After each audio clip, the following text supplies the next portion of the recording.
Bonjour à tous, bonjour et bienvenue dans ce webinaire organisé par Cerma Technologies. Donc je suis Florie Bousquet, je suis responsable de la communication du groupe Cerma et je vais vous présenter le déroulé de ce webinaire.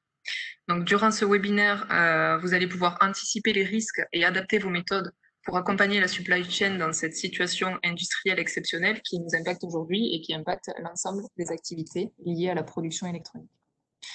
À la fin de ce webinaire, il y aura une session de questions-réponses. Donc, vous pourrez poser vos questions via le chat.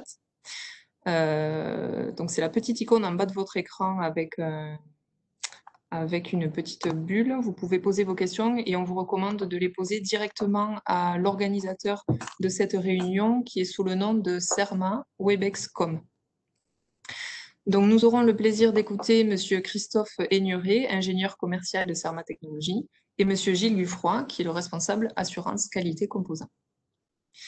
Avant de donner la parole à Monsieur Aigneret, je vous donne quelques précisions sur le fonctionnement du webinaire. Donc, vos micros et caméras sont désactivés. Nous vous remercions de les laisser ainsi.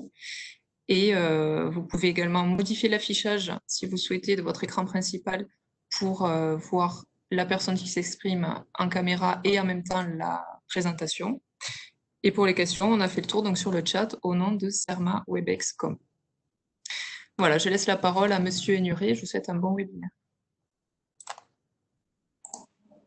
Bonjour à tous et à toutes, j'espère que vous m'entendez bien. Donc, je suis Christophe Aigneret, ingénieur commercial au sein de Cerma Technologies. Je vais vous présenter le groupe Cerma. Florie, s'il te plaît, si tu peux mettre le slide groupe Cerma. Voilà, très bien. Donc, concernant le groupe Cerma, voilà, Cerma est une société privée indépendante de conseil d'ingénierie d'expertise dans le domaine de l'électronique. Nos domaines d'activité vont du semi-conducteur à l'électronique embarquée. Notre mission principale est la sécurisation de vos produits, Secure Your Future, de la conception en passant par la production jusqu'au maintien en conditions opérationnelles. Cette plateforme unique en Europe permet de répondre aux besoins des industriels tout au long du cycle de vie de l'électronique. Le groupe Cerma est présent dans tous les marchés aujourd'hui, que vous voyez sur le camembert qui est présenté sur ce slide, et a réalisé en 2019 140 millions d'euros avec 1400 personnes dans le groupe. Cerma a été créé en 91 grâce à la fusion de laboratoires et leur achat de sociétés qui ont été faits au fil du temps et a défini du coup 5 domaines d'activité stratégiques avec des services communs.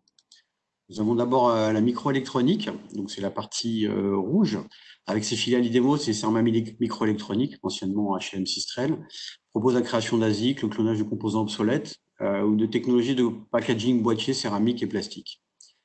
Ingénierie des systèmes embarqués, donc Cerma Ingénierie, la partie verte, un service de bureau d'études, d'assistance technique avec ou sans forfait, et de développement et production de cartes et de systèmes.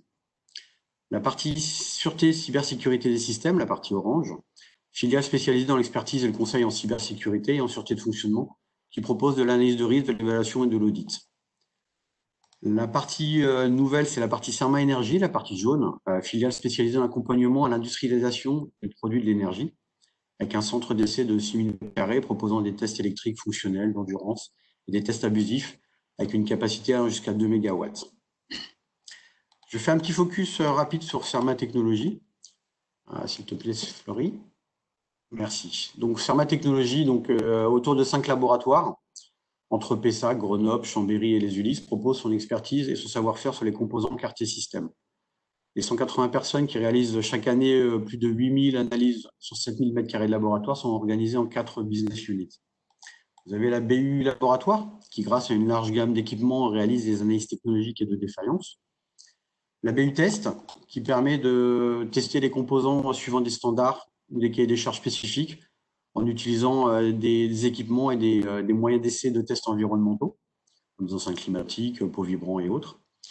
La BU Batterie, qui grâce à ses moyens et ses compétences dans le domaine des batteries, aide nos clients sur des sujets d'ingénierie, en passant par les tests de vieillissement, de tests abusifs, jusqu'au choix et validation de la technologie nouvelle ou actuelle.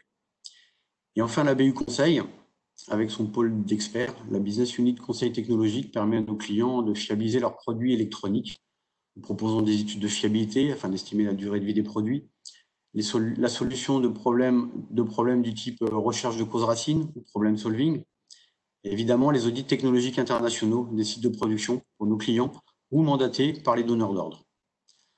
Nos experts sont disponibles pour des missions de brainstorming ou d'audit avec ou chez nos clients et interviennent ponctuellement pour des durées allant d'une journée à quelques jours. De plus, nous proposons des services de gestion de l'obsolescence, sujet qui va vous être expliqué par Gilles durant ce webinaire. Un petit focus sur la formation. Voilà, la formation, donc CERMA est organisme de formation depuis des années. Donc ces formations sont réalisées par nos experts, évidemment, dans nos métiers et nos spécialités. On va pas faire du Word ou de l'Excel, on va faire de l'audit, l'analyse de défaillance, de la fiabilité, de la sécurité, la sûreté de fonctionnement. Un petit point sur le contexte actuel. Donc, au vu du contexte actuel, c'est vrai que nous avons développé les formations en distanciel. Donc, voilà, si vous avez des besoins par rapport à ça, il n'y a plus de problème de venir sur site. Maintenant, on est capable de faire des formations, pas toutes les formations, mais beaucoup de formations en distanciel. Et j'insiste sur le fait qu'en ce moment, l'État a mis en place le FNE qui permet de financer les formations pour les personnes en chômage partiel. Donc, n'hésitez pas à nous contacter pour tous ces sujets. Vous avez des focus, des points particuliers, n'hésitez pas. Gilles donnera tous les contacts à la fin du webinaire. Et donc, je vais passer la parole à Gilles pour rentrer dans le vif du sujet de ce webinaire. Je vous remercie.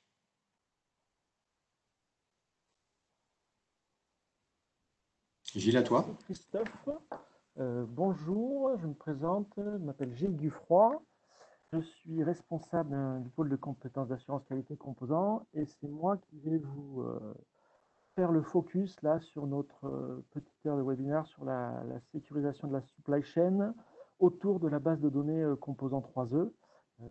La base, mon métier, c'est expert composant 3E. Donc, pour faire ce focus lors de ce webinaire, tout d'abord, je vais faire un préambule pour parler un peu rapidement, par faire l'histoire de l'électronique, mais rapidement un peu planter le décor. Lié à ce décor, adresser un peu toutes les problématiques, les risques composants vis-à-vis supply chain du moment. Notamment, on va parler un peu Covid et tout ça. Ensuite, on va embrayer sur la base de données composants, qui est une pierre angulaire assez importante aujourd'hui dans le développement d'électronique, dans tout type de marché. Les méthodes de surveillance, quelques structures de paramètres clés et des exemples et une conclusion là-dessus. Il doit y avoir une petite vingtaine de slides à vous passer. J'espère en une bonne demi-heure, 30-35 minutes, pour laisser quand même un quart d'heure, 20 minutes aux questions. Donc allons-y. En préambule, donc j'ai refait un peu l'histoire là de... Hop, là, excusez-moi. En préambule, donc quelques notions de base du wafer au composant carte système versus supply chain. J'ai refait un peu l'histoire là du silicium sur une filière de composants électroniques, semi-conducteurs.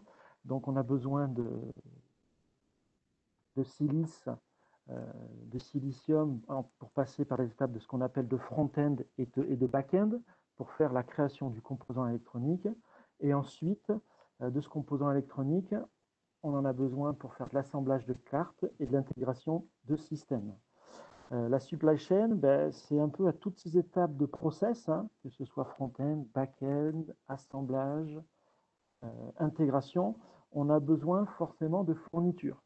Un exemple tout simple, sur du back-end, là par exemple, sur la partie inférieure gauche, on va avoir besoin, pour fabriquer un composant à base de lead frame, on va avoir besoin d'un lead frame, on va avoir de fil de bonding, on va avoir besoin de résine, et ainsi de suite. Et au niveau composant, quand on a besoin d'assembler les cartes, on va avoir besoin de composants finis. Donc ainsi de suite, toute la supply chain avec les problématiques d'approvisionnement, de manquant le jour J lorsqu'il faut lancer une production. Donc je vais essayer un peu d'adresser tout ça et vous donner quelques pistes autour de la base de données composants pour pouvoir gérer ça au mieux. Quelques problématiques et risques bien connus, alors bien connus historiquement sur des marchés type défense, transport et aéronautique, ce que j'appelle moi des marchés à longue exploitation ou à longue durée de vie. On a une approche un peu étrange et antagoniste aujourd'hui, c'est qu'avec des courbes et des gaussiennes, on veut des durées de vie, des cycles de vie sur des programmes aux alentours de 40 ans, le système de 20 ans, et aujourd'hui les composants, le gros problème c'est qu'aujourd'hui les cycles de vie composants sont de plus en plus courts. notamment sur des technos un peu touchy, un peu mémoire, ce genre de choses, où les cycles de vie composants sont courts. Donc il faut faire des choses pour pallier ces problématiques de supply chain tout au long du temps.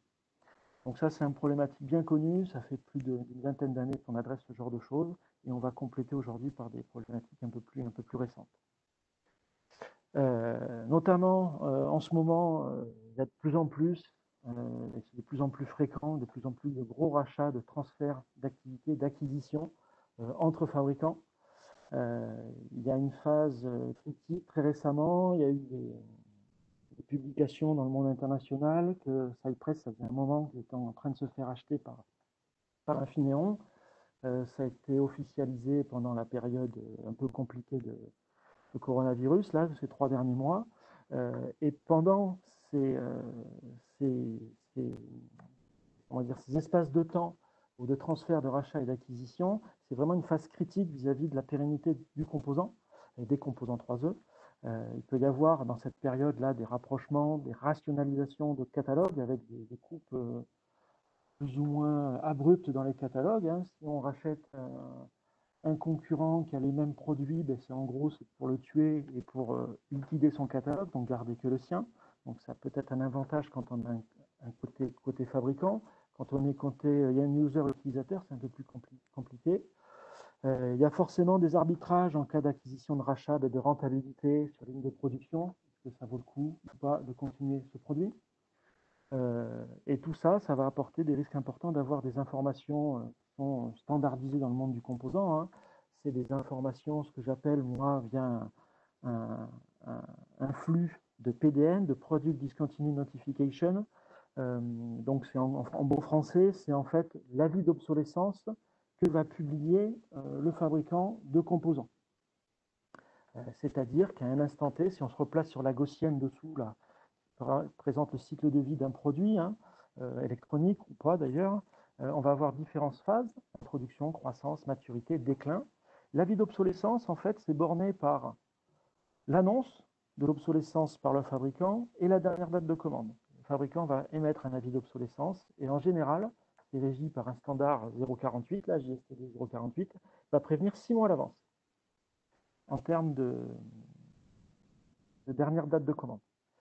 Donc ça, c'est une première chose qui, en général, lors de rachat, il faut faire attention à ce genre de choses. Il faut faire attention à ce genre de choses tout le temps, mais en faire de rachat, il peut y avoir des coupes drastiques, comme ça, de catalogue.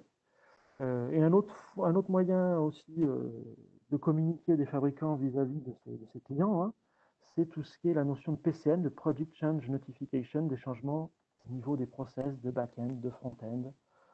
Ça va impacter des notions de wafer fab, de site, de taille de wafer, de process, sont des problématiques un peu complexes et un peu touchy à adresser en termes de composants électroniques, en termes d'ingénieurs composants, et des problématiques peut-être un peu plus light et encore sur de la rationalisation au niveau des cartons, des étiquettes d'emballage, parce que ça va jusqu'à là. Le composant électronique, aujourd'hui, vous achetez un part number chez un manufactureur et ça englobe le composant, mais aussi son conditionnement, sa façon d'être expédié, et ainsi de suite.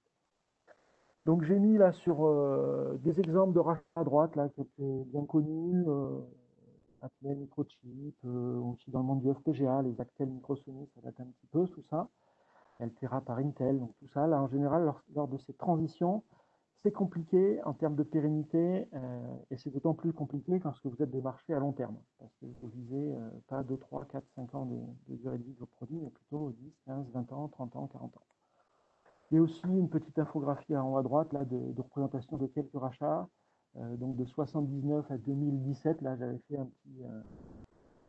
un petit graphique avec des grosses locomotives, des TI, des Onsemi, NXP qui est devenu une Xperia, National Semi qui a disparu il y a quelques temps. Bon bref, il y a tout un réseau bien connu et bien maillé en termes des composants électroniques, des experts composants électroniques. Et bien entendu, on va retrouver toutes ces évolutions historiques dans les bases composants qu'on va utiliser. Ensuite, une autre problématique sur la supply chain, toujours chaîne d'appro. Vous avez aujourd'hui, si vous êtes concepteur d'électronique, malheureusement, vous êtes dans la partie, on va dire, du bas de mon graphique de droite, là, c'est vous, ça, c'est vraiment l'utilisateur ou le concepteur de l'électronique, pardon, le concepteur de l'électronique plutôt.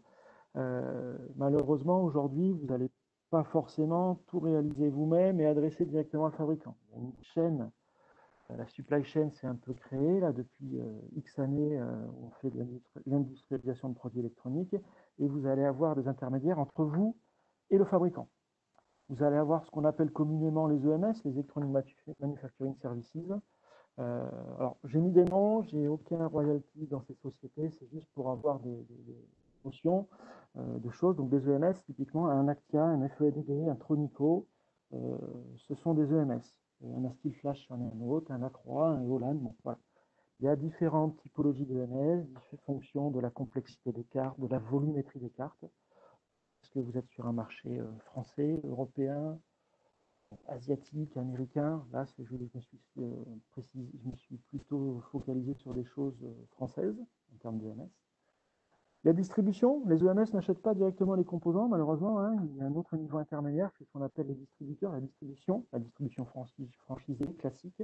D'autres noms, pour vous représenter un peu, ça va être du Haro, du Avnet, du DigiKey, du Mauser, alors, du RS ou du Farnet, qui est ce qu'on appelle un peu du cataloguiste, pardon. On va dire, c'est tout ce qui est composants, prototypes, pour les cours de technologie dans les collèges, ça peut être ce genre de choses qui peuvent être adressées. Et dans la distribution un peu plus classique ou dans le monde automotive, on va avoir plutôt adresser des distributeurs, des gros distributeurs type Arrow, Avnet ou ce genre de choses. Et ensuite, les fabricants, les distributeurs, ils sont approvisionnés par des fabricants de composants électroniques. Hein. Donc j'ai mis quelques noms que vous connaissez très bien. Et cette supply chain, les fabricants, qu'est-ce qu'ils font? Ils produisent des composants. Les distributeurs les achètent et les vendent aux EMS. Et au final, les EMS, vous leur achetez des cartes. Vous achetez plus de composants électroniques. Donc vous avez perdu un peu ce fil conducteur, ce fil d'Ariane entre vous et le fabricant. Et ce qu'il faut, et toutes les interruptions entre vous, le MS, le distributeur et le fabricant, pour moi, c'est des risques importants de supply chain, d'où l'intérêt un peu de raccrocher des wagons, et ce qu'on essaie de faire depuis maintenant une vingtaine d'années chez Serma, c'est de recréer ce fil d'Ariane un peu entre vous et le fabricant, et de renouer des contacts là-dessus pour vraiment se tenir au courant de ce qui se passe. Parce que si un fabricant, par exemple, fait une annonce d'obsolescence, il ne va pas vous alerter vous en direct, il va alerter la supply chain. Donc le distributeur va alerter l'EMS et l'EMS va vous alerter, à condition que vous ayez acheté des pièces il y a moins de 2 ans. Donc c'est des complexités un peu particulières et des risques accrus. Donc ces intermédiaires sont nécessaires aujourd'hui et la supply chain s'est créée comme ça, mais attention à ces risques-là, d'avoir perdu le lien direct avec le fabricant. C'est vrai, pas pour tout le monde, pas dans tous les marchés, mais la grosse majeure partie des gens aujourd'hui n'adressent plus le fabricant en direct. C'est un peu compliqué d'avoir un FAE de chez TI ou de chez Analog qui vient vous voir, qui vient voir vos bureaux d'études, ainsi de suite. Ensuite, une autre problématique, quelques exemples. Là, j'ai fait un pot pourri un peu des pénuries, des shortages, en me basant beaucoup sur ma mémoire et mon expérience. Tout ce qui est, j'ai appelé ça tout ce qui est risque météorologique, on va dire, tout ce qui est inondation, tsunami. On a depuis une vingtaine, trentaine d'années même maintenant des problématiques d'inondation assez régulières, notamment à la période de la mousson en Asie, où il y a des graves inondations, des graves tempêtes avec des inondations importantes. Et forcément, quand ça inonde les rizières, mais ça inonde également les sociétés de front-end et de back-end qui sont beaucoup placées en Asie. Et des fois dans des zones un peu sismiques, inondations, ainsi de suite. Un peu quand vous achetez votre maison, vous avez un plan de prévention à renseigner, c'est un peu pareil. Malheureusement, la supply chain s'est faite comme ça, et donc on a des pénuries régulières dans ces pays-là, notamment sur des mémoires. C'est connu depuis 30 ans, je pense que depuis 30 ans, quand on achetait des mémoires RAM de 1, 2 mégas, 4 mégas dans les années 90, on avait des gros soucis de pénurie, d'allocation, de prix, ainsi de suite. Plus récemment, là je vous l'ai fait il y a très longtemps, plus récemment avec le tsunami de 2011, avec Fukushima, il y a eu aussi un effet de bord assez important, avec la pénurie de composants 3E fabriqués essentiellement au Japon, parce que au Japon, il y a eu une période de flou, de fermeture, de savoir comment on allait gérer cette crise, un peu l'analogie, un peu ce qu'on peut faire aujourd'hui, ce qu'on vit avec le Covid, quoi. Un peu cette même chose. Et également aussi des risques marchés.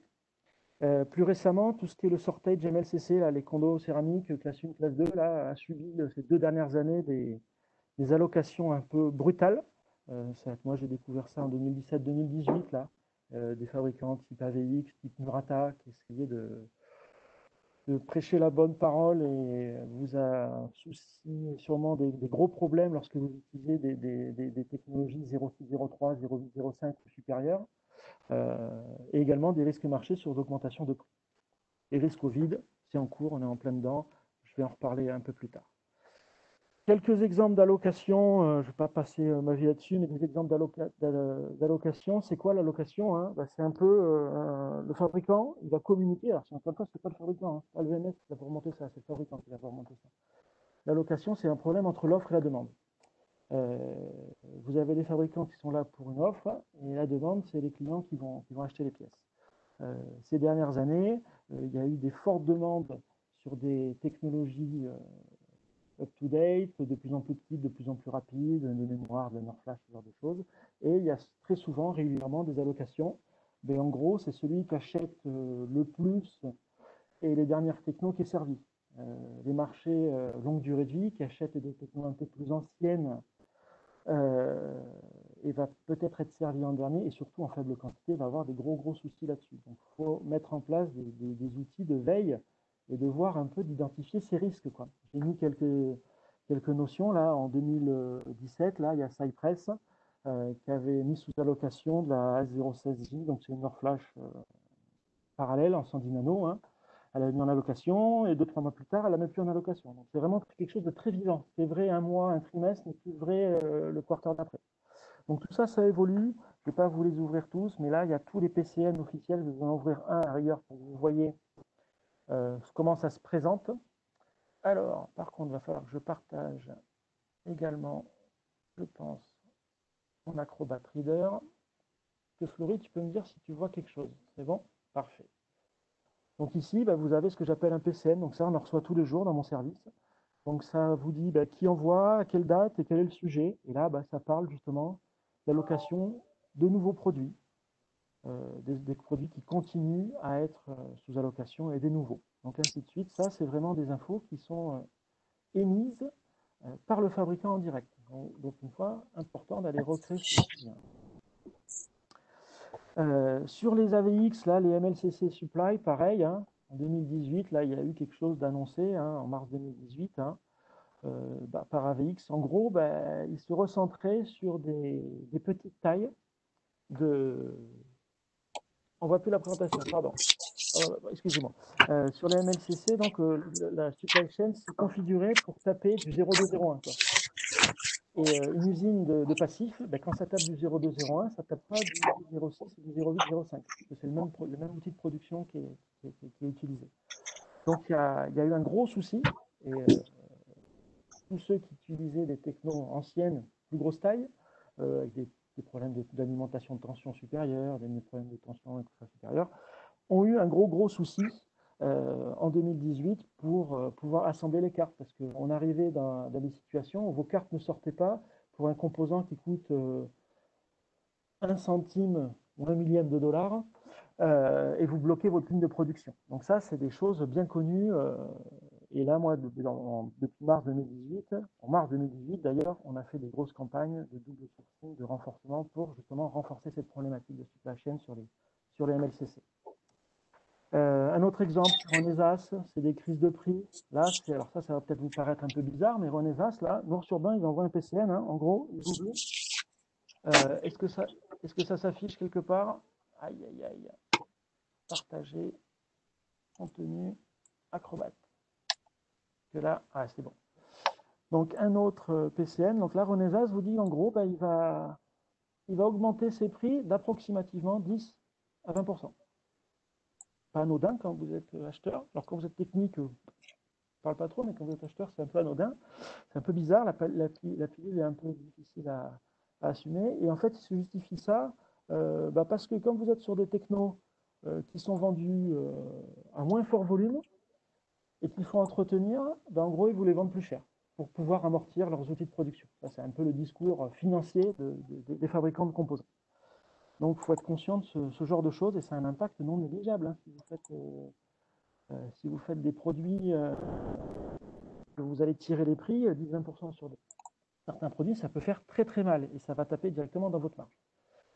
Et plus récemment, vraiment up-to-date, là, le Covid-19, Jageni, Cypress, maintenant Infineon, ils ont fait, depuis le 20 mars, ils ont fait jusqu'à la dernière en date, la version H, ils ont fait un update de toute de toute la situation chez eux. J'ai encore départagé la chose. Voilà. Ils ont fait un update le 20 mars là, sur la situation Covid, un peu ce qu'on a fait aussi dans nos sociétés, hein. On s'est organisé, on s'est mis en ordre pour assurer une certaine continuité de production. Et bien, là, vous êtes dans un contexte pas français ou européen comme nous, mais plutôt un contexte mondial, hein. Attention, plusieurs continents.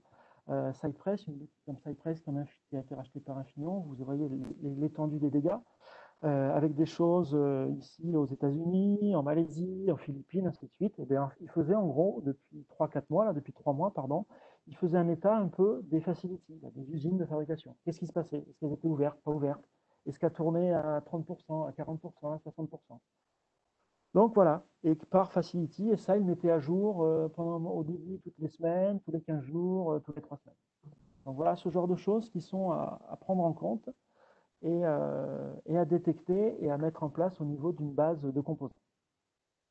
D'où ma transition. Voilà, la base de données composants, elle est vraiment importante et primordiale aujourd'hui pour faire du design, de l'étude, du développement, du MCO. C'est vraiment tout au long du cycle en V, quoi. Il faut vraiment adresser la problématique dans sa globalité, notamment si vous êtes sur des marchés porteurs à longue durée de vie. Si vous êtes sur un marché éphémère, un determined consumer, bon, j'aurai pas le même discours et les gens vont pas venir me voir.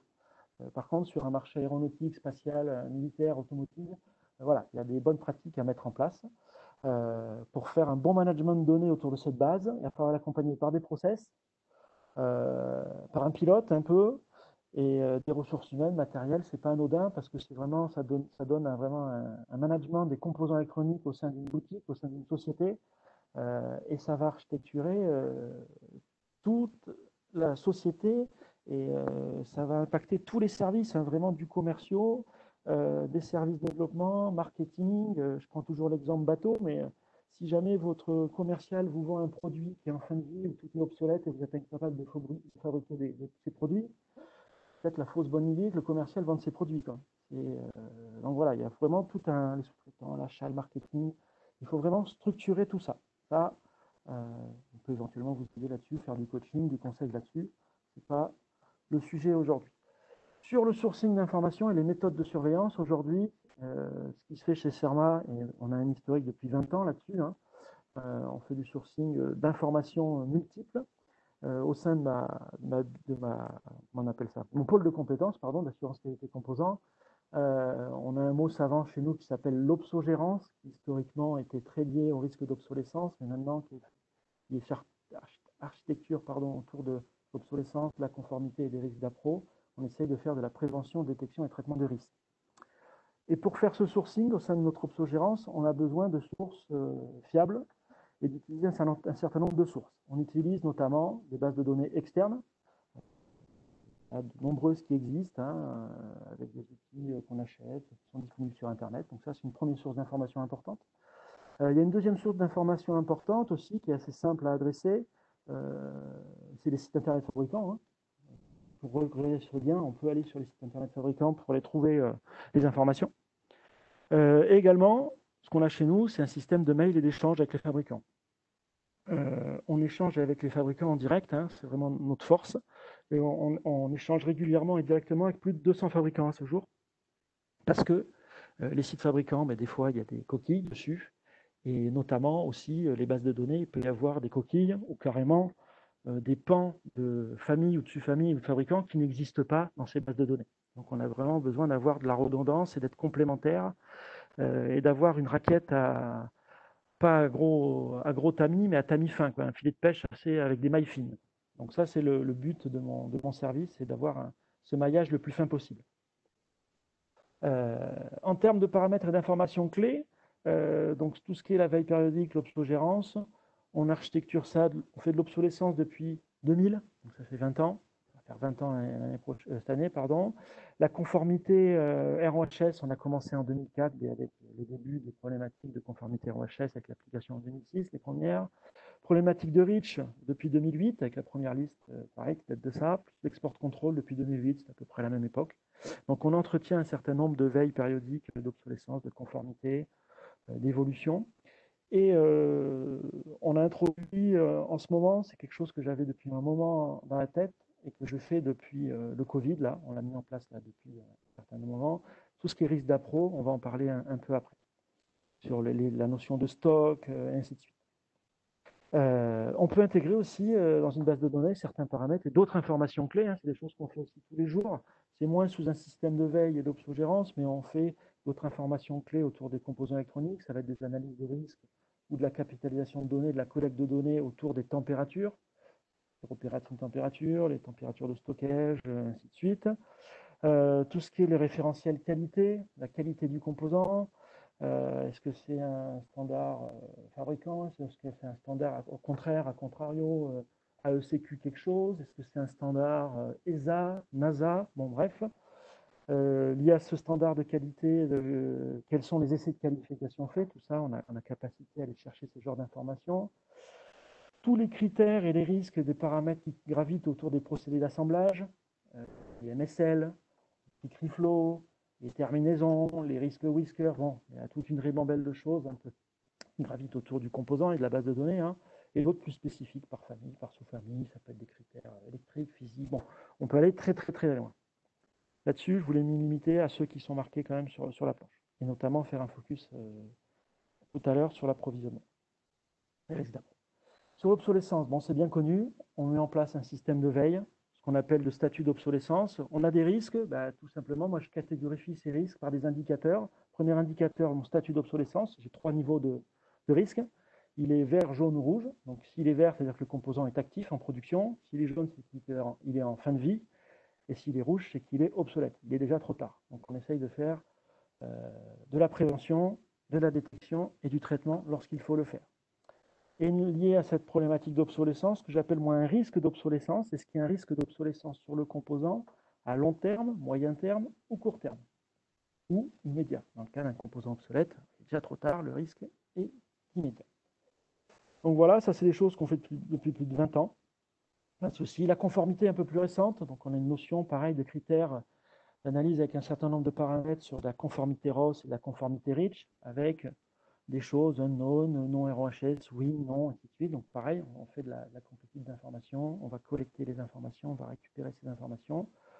À ce jour, sur la REACH, si ça n'a pas changé, parce que ça va peut-être changer en janvier, là, je n'ai pas regardé depuis 2-3 jours.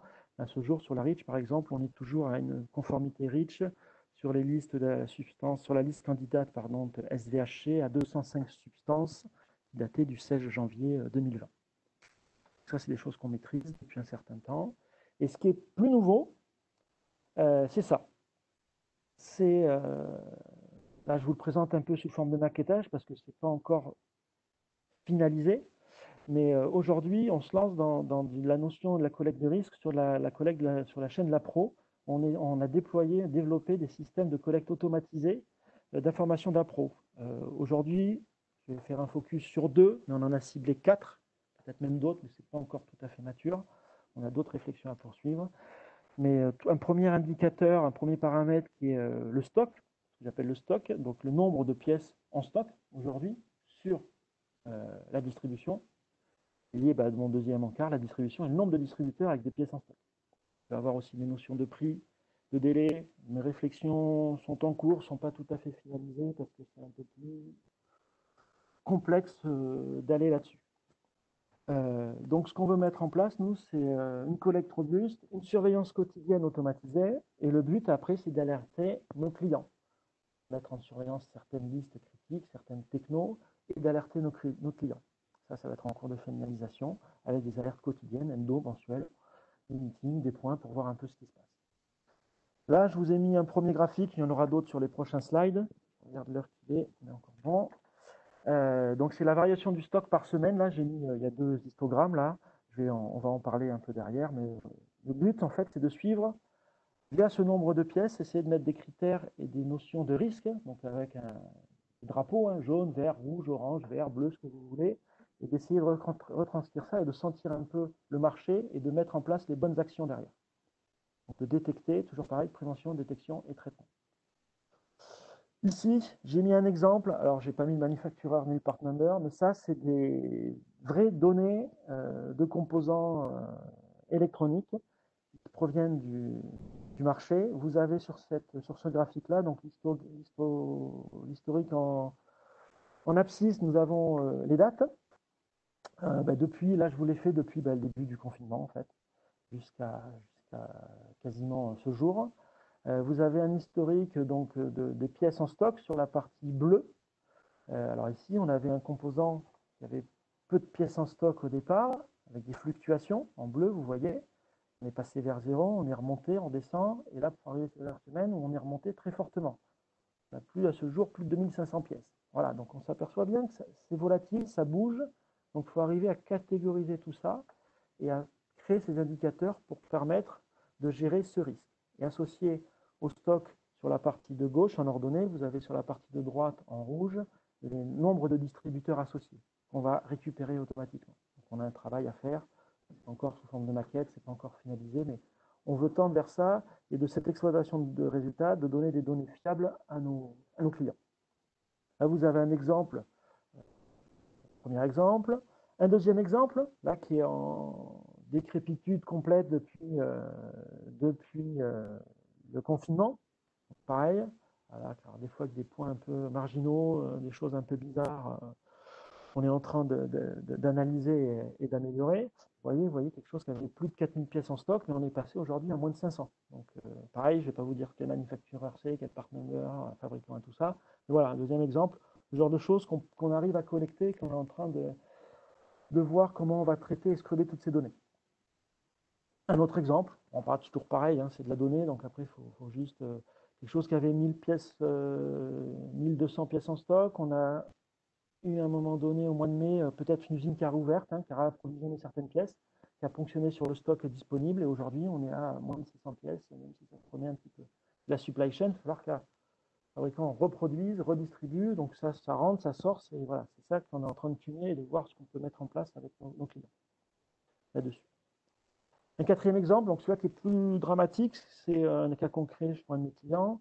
On avait des pièces, 400-500 pièces en stock en début de confinement, et depuis mai, là, quand c'est un peu reparti, hein, je vous rappelle qu'on a déconfiné début mai, hein, donc peut-être il y a des sociétés qui se sont remises en place, et peut-être qu'on racheté ces pièces en stock, et à ce jour, sur cette référence-là, il n'y a pas de stock disponible. Ça fait mal. Alors je ne sais pas quand ça va repartir, c'est quelque chose qui est mondial, c'est un peu compliqué. Il faut voir une entité de différents continents, différents DMS, une supply, mais c'est éminemment complexe. Mais voilà, ce qu'on essaie de voir, c'est typiquement ce genre de risque. Donc voilà, sur ce quatrième exemple, ce que je pouvais vous dire. Alors là, c'est une synthèse. Alors là, c'est plus un point par ligne, un point par jour. On fait du lundi au vendredi pour l'instant, cette automatisation. Là, c'est la même chose sur ces 4 références, mais avec une moyenne par semaine. Voilà, vous savez, pareil, l'historique de tout ça pour voir un peu les évolutions et de mettre des alertes où on a besoin qu'elles soient. Ensuite, ça c'était la grosse nouveauté, avant d'attaquer la finalisation et la conclusion et les questions. D'autres paramètres, informations clés hein, qu'on est capable de faire et d'accompagner les clients, c'est tout ce qui est justificatif documentaire. Beaucoup le cas dans le monde du spatial, des COTS, une nouvelle approche, ainsi de suite. Donc on est capable de vous faire cette collecte d'informations, cette justification documentaire. Autour d'un composant 3E, on a une constellation de documents qui va graviter, qui sont tout bêtement la datasheet, éventuellement les applications de notes des Orata, PCN, PDN, bien entendu, les données de qualification, les données de fiabilité, les certificats de front-end, de back-end, les sites de fabrication des composants, très importants, notamment dans un contexte supply chain à risque sur certains zones géographiques. Tout ce qui est MDS, Material Declaration Sheet, ça c'est lié aux conformités ROS et REACH, les conflits minéraux, il y en a plein d'autres, je ne les ai pas tous mis, mais voilà, on est capable de nous sourcer tout type d'informations via mes équipes qui gravitent autour du composant électronique. C'était une information également que je voulais vous donner. Et en conclusion, donc notre système de prévention, de détection, de traitement d'obsolescence permet d'adresser les risques liés au management de ces composants via sa base de données, quoi. Et le secret, c'est simple, c'est d'avoir des sources d'informations fiables, encore une fois. Nous, on a une expérience de 20 ans là-dessus, donc on arrive aujourd'hui... Oh, là. Excusez-moi, j'ai perdu mon casque. On arrive aujourd'hui avec un historique et quelque chose de fiable. Alors, c'est pas fiable à 100%, mais on se rapproche de 99%. D'avoir des bases de données structurées avec des procédures automatisées, ça n'empêche pas le contrôle et les vérifications humaines. On a des équipes humaines qui font ça. Et le but, c'est de mettre à jour et de faire vivre périodiquement ce genre de choses et d'adresser les paramètres niveau obsolescence, conformité, approvisionnement, finalisation en cours, c'est important, ce que je vous montrais, justification documentaire, et puis de gérer quotidiennement ces évolutions, quoi. PCN, les avis d'obsolescence. Avant de clôturer, je voulais, là c'est le bonus de la réunion. J'ai découvert hier, et juste pour vous montrer que moi je fais de la veille, donc le but c'est que je suis au courant de tout ce qui se passe, tout ce que je suis en termes de composants. Très récemment, on a détecté chez ce fabricant, là, chez Bourns, sur des résistances sulfure-résistantes, donc c'est une série particulière qui est résistante à la sulfuration par argent, du soufre par l'argent, de l'argent par le soufre, pardon. On a cette série notamment, vous voyez là, qui est to be discontinued, là, c'est pas suivre au prochain épisode, ça va être obsolété, quoi. Donc typiquement, voilà, ça c'est des données marché d'informations que je collecte tous les jours, qu'on synthétise et on adresse nos clients là-dessus. Un exemple. Et cette annonce-là, vous voyez, date de juin, 19 juin, donc on est le 25, donc c'est quelque chose de récent. Ça correspond sur un certain nombre de séries. Et le last buy order, il est au 17 août 2020. Donc, il faut se dépêcher. Alors, il se justifie comme quoi il y a peu de turnover, il y a peu de gens qui utilisent ça ou qui achètent ça actuellement, mais ça ne veut pas dire qu'il n'y a pas des gens qui l'utilisent. Donc voilà, un petit exemple, encore une fois, de risque marché. Et pour la conclusion, pour finaliser cette conclusion-là, le service d'assurance qualité composant dont je m'occupe un peu, c'est un peu tout ça. Voilà, c'est une ribambelle de services qu'on peut vous apporter, avec en ligne les différences de services. En colonne, quelques niveaux de complexité, de criticité de composants, par exemple niveau 1, niveau 2, niveau 3. On va mettre à jour peut-être tous les 100 jours, tous les 200 jours, tous les 400 jours, selon un certain nombre, selon les informations et la criticité des composants. Criticité techno, mais pas que, criticité de prix, criticité vis-à-vis du client, vis-à-vis de l'utilisation, vis-à-vis de l'industrialisation, une globalité, une critique majeure, globale.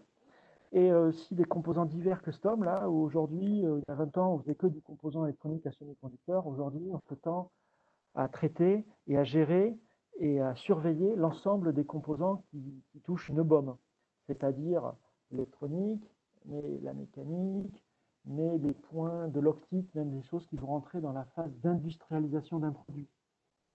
Par exemple, si vous avez un point de colle, un point de l'optique, aujourd'hui, on s'avère aussi à traiter et à gérer de la collecte d'informations sur ce genre de choses, notamment sur la problématique ROS et ROHS. Donc voilà, j'en ai fini, je crois, pour cette partie-là. Associé à mon service d'assurance qualité composants, c'est vrai, j'ai pas mis, mais on a un service où je suis très complémentaire chez nous, qui est peut-être connu par les gens qui sont inscrits au webinaire. On a un service de contrôle broker. Donc moi, je suis là pour faire de la prévention, de détecter et traiter les risques d'obsolescence, d'éviter qu'il y en ait, mais par la force des choses, il y a tout le temps quelques composants qui sont obsolètes qu'on est obligé d'acheter sur le réseau de broker. Il faut savoir qu'on a un service aujourd'hui qui fait entre 800 et 1000 contrôles de l'eau par an sur des composants obsolètes, avec une filière robustifiée. Des contrôles basés sur du physique, de l'électrique, et qui permet de garantir, entre guillemets, que le composant est bien le bon et n'est pas contrefait. Voilà. On a une filière qui est très complémentaire, l'assurance qualité qui est plutôt, on va dire, des travaux de cerveau et derrière un PC, avec des compétences, mais derrière un PC et de marché, alors que le contrôle bloqueur a plutôt des compétences avec des binoculaires, des microscopes acoustiques, des choses pour ouvrir les composants, et ainsi de suite. Donc voilà, je pense que je me retourne vis-à-vis de mes collègues. On est dans les temps. Comment on procède? Alors, je vais regarder ça. Ne bougez pas. Hop. J'ai quelques questions. Alors, j'ai une première question dans votre base, donc dans notre processus, dans nos services. Y a-t-il une gestion de solutions de remplacement? Alors, oui, alors, point important. On a une base en interne chez nous, on utilise un process, une base, mais je ne vais pas vendre, moi, d'outils de licence à ma base. Moi, je vais vendre un service complet, global, qu'on va customiser avec le client, et on va aller jusqu'à faire ce que j'appelle du traitement d'obsolescence. Donc là, on n'est plus sur l'axe prévention-détection, on est plus sur le traitement. On va faire du remplacement pin à pin compatible, 3F, form, fit, function, ainsi de suite. On va faire ce genre de choses. On est capable de vous accompagner là-dessus, mais ça ne sera pas un outil ou une base de données où vous allez vous loguer dessus. Non, vous allez venir vers nous, on va traiter vos BOM, on va gérer ça, on va digérer les informations et on va vous faire, par exemple, on va avoir un point en entrée et on va peut-être vous proposer jusqu'à 3 sources potentiellement remplaçantes. On va se baser, nous, sur le composant électronique. On est en aucun moment, on a designé la carte. On connaît forcément le contexte industriel de vos équipements. Donc, on va se baser sur les composants et vous essayez de vous aiguiser et vous trouver le meilleur remplacement possible.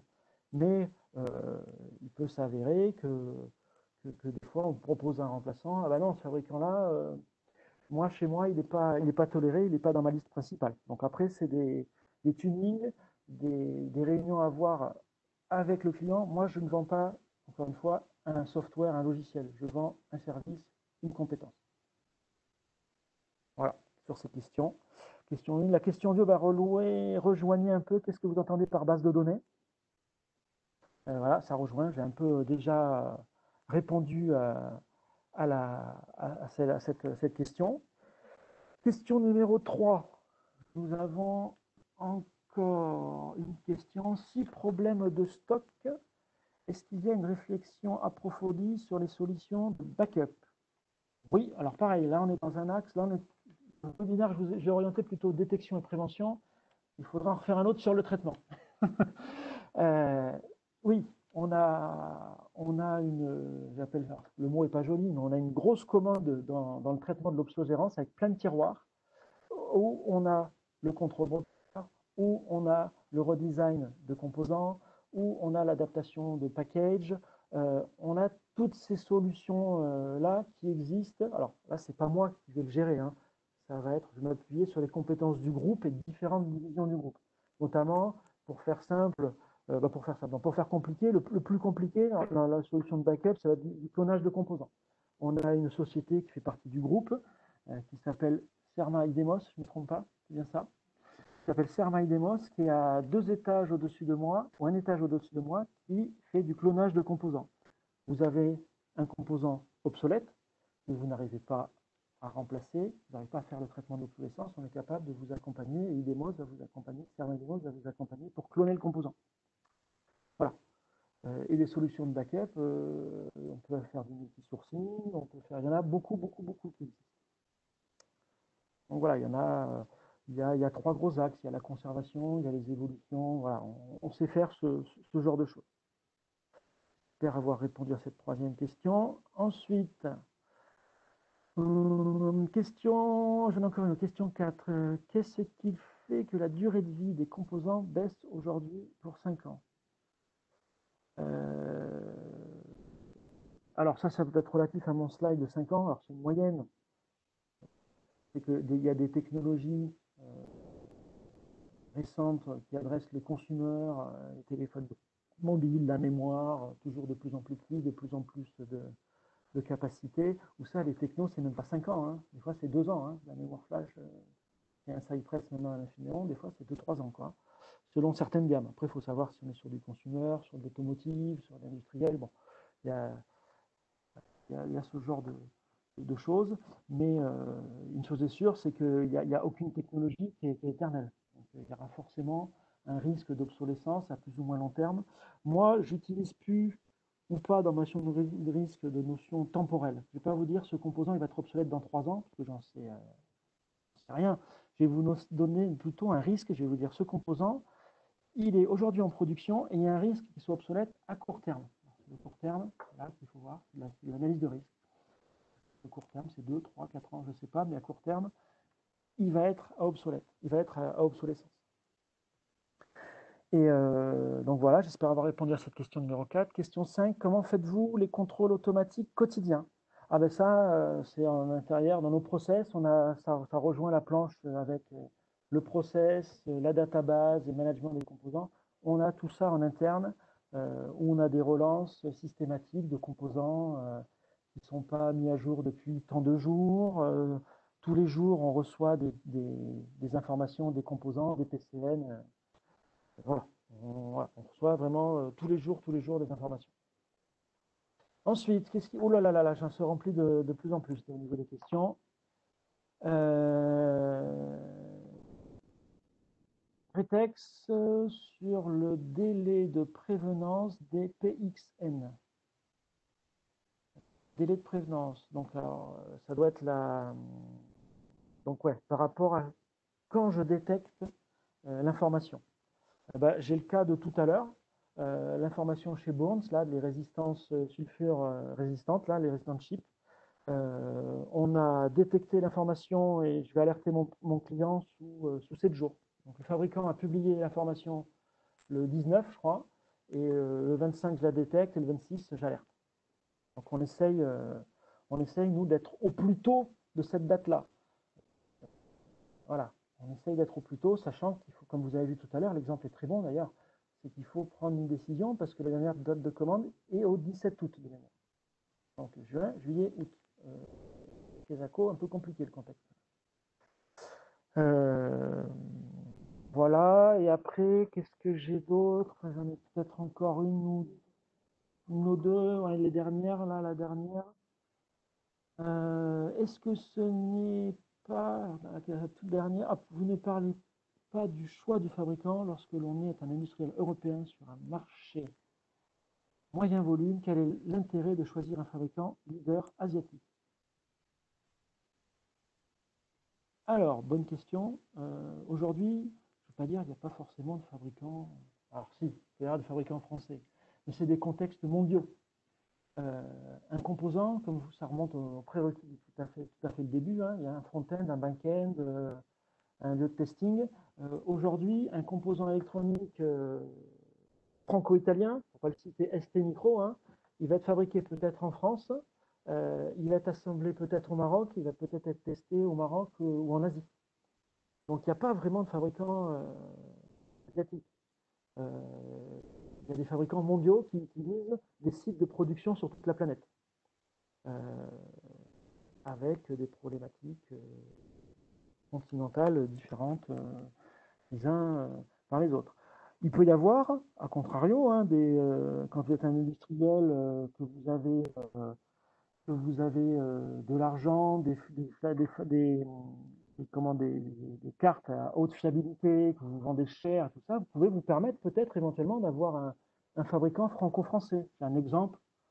Je fais de la pub, j'ai aucune action de société dans l'électronique, hein, mais le groupe Excedia, par exemple, est un bon exemple. C'est un groupe qui est français, où là les sites sont en France, par exemple.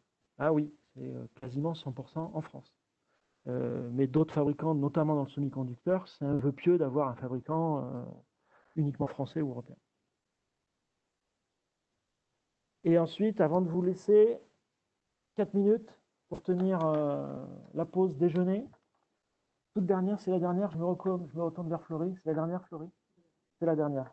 The last but not the least, c'est en très très bon anglais.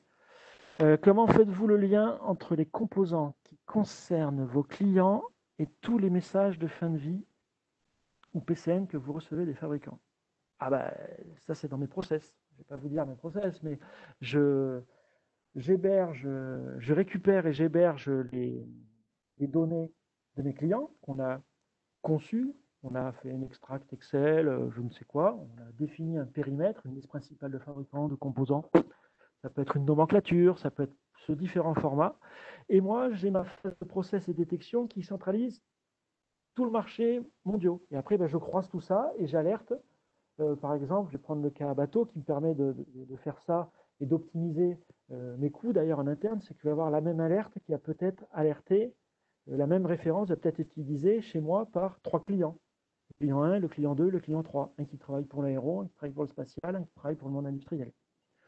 Je vais avoir ce genre de choses et en interne, on a des process et je vais faire, pas une alerte, mais 3 alertes à chacun des clients. Parce que dans l'absolu, le traitement de l'obsolescence ne sera pas le même sur le client 1, 2 ou 3. Parce que chaque marché a sa spécificité.